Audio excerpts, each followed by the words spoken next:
بسم اللہ الرحمن الرحیم۔ فضائل نماز۔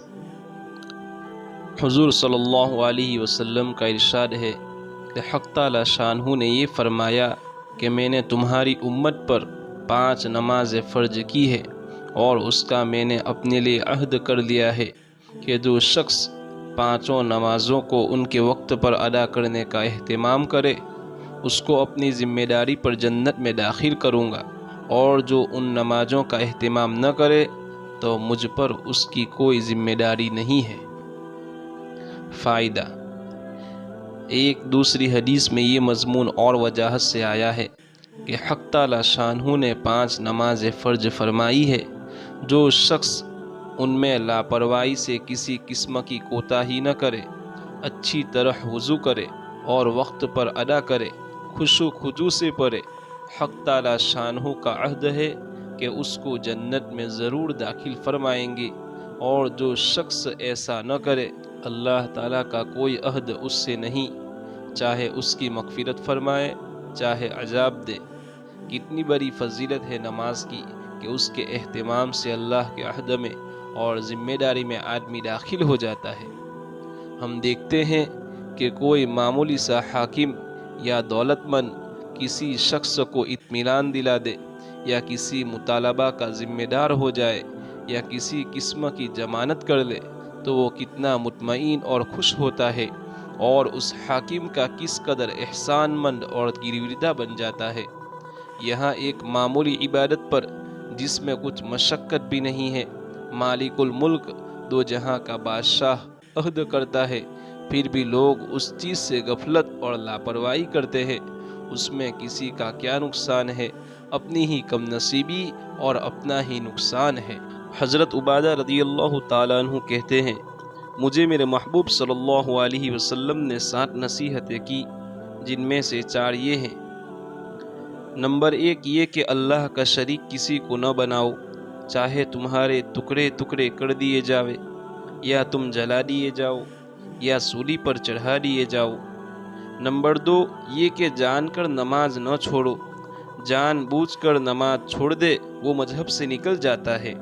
نمبر 3 یہ کہ اللہ کی نافرمانی نہ کرو کہ اس سے حق تعالی شانہ ناراض ہوتے ہیں۔ نمبر 4 یہ کہ شراب نہ پیو کہ وہ ساری خطاؤں کی جڑ ہے۔ ایک دوسری حدیث میں حضرت ابو درداء رضی اللہ تعالیٰ عنہ بھی اس قسم کا مضمون فرماتے ہیں کہ مجھے میرے محبوب صلی اللہ علیہ وسلم نے وصیت فرمائی کہ اللہ کا شریک کسی کو نہ کرنا، خواہ تیرے ٹکڑے ٹکڑے کر دیے جاوے یا آگ میں جلا دیا جائے۔ نمبر 2 نماز جان کر نہ چھوڑنا، جو شخص جان بوجھ کر نماز چھوڑتا ہے اس سے اللہ تعالی شانہ بری الذمہ ہے۔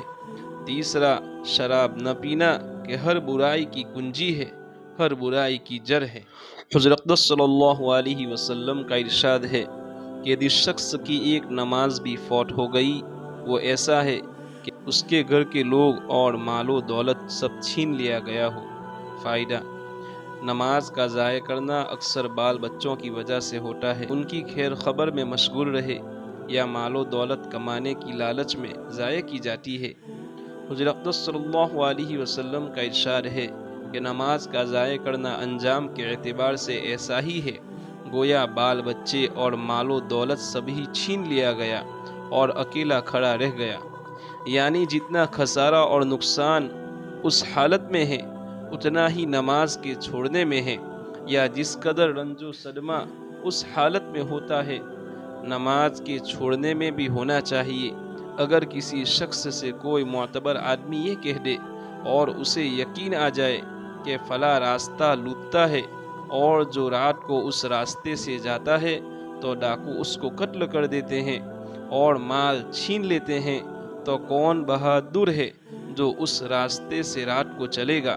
رات کو تو درکنار، دین کو بھی مشکل سے اس راستے کو چلے گا، مگر اللہ کے سچے رسول صلی اللہ علیہ وسلم کا پاک ارشاد ایک دو نہیں کئی حدیثوں میں وارد ہوا ہے، اور ہم مسلمان حضور صلی اللہ علیہ وسلم کے سچے ہونے کا دعویٰ بھی جھوٹی زبانوں سے کرتے ہیں، مگر اس پاک ارشاد کا ہم پر اثر کیا ہے ہر شخص کو معلوم ہے۔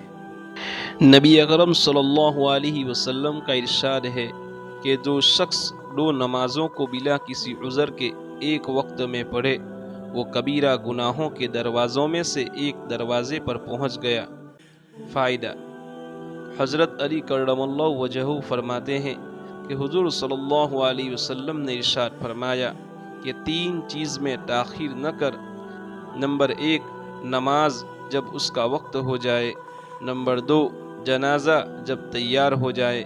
نمبر 3 بے نکاحی عورت جب اس کے جوڑ کا خاوند مل جاوے، یعنی فوراً نکاح کر دینا۔